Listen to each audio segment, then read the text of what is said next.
ইন্নাল হামদুলিল্লাহি ওয়াসসালাতু ওয়াসসালামু আলা রাসূলিল্লাহি ওয়া বা'দ। আজকে আমরা আলোচনা করব স্বপ্নে জানাজার নামাজ পড়তে দেখার তাবির কি। আলোচনা অবস্থায় সাথেই থাকবেন। এখনো যারা চ্যানেলটি সাবস্ক্রাইব করেননি সাবস্ক্রাইব করতে ভুলবেন না।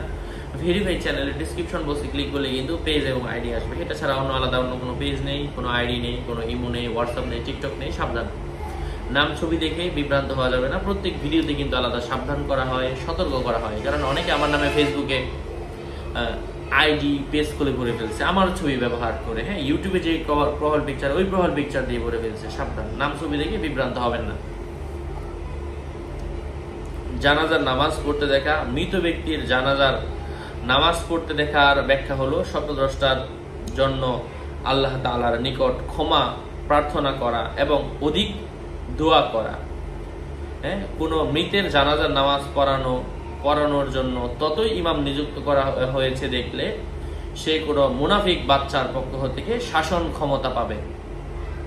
নিজেকে যদি জানাজার নামাজের ইমাম হিসাবে দেখে স্বপ্নদ্রষ্টা নিজে সম্মানিত হবে, মৃত ব্যক্তির জন্য দোয়া করবে।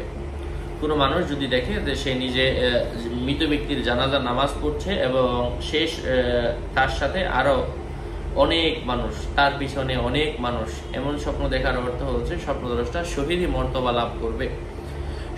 স্বপ্নে কোনো মানুষ যদি এমন ব্যক্তির জানাজার নামাজ পড়তে দেখে, হ্যাঁ, এমন জানাজার নামাজ পড়তে দেখে যে জানাজার নামাজের মধ্যে মানুষ খুবই কম, এই স্বপ্ন দেখার অর্থ হচ্ছে স্বপ্নদ্রষ্টা আত্মচিন্তায় নিয়োজিত হবে। হ্যাঁ, এমন কিছু বোঝা। যাই হোক, আরো আপডেট পেতে সাথেই থাকবেন। আপনাদের মঙ্গল এবং দীর্ঘায়ু কামনা করে এখানেই শেষ করছি। দেখা হবে অন্য কোনো ভিডিওতে। আগামী ভিডিও আসার আগ পর্যন্ত সবাই সুস্থ থাকবেন, ভালো থাকবেন। আসসালামু আলাইকুম ওয়া রাহমাতুল্লাহি ওয়া বারাকাতুহু।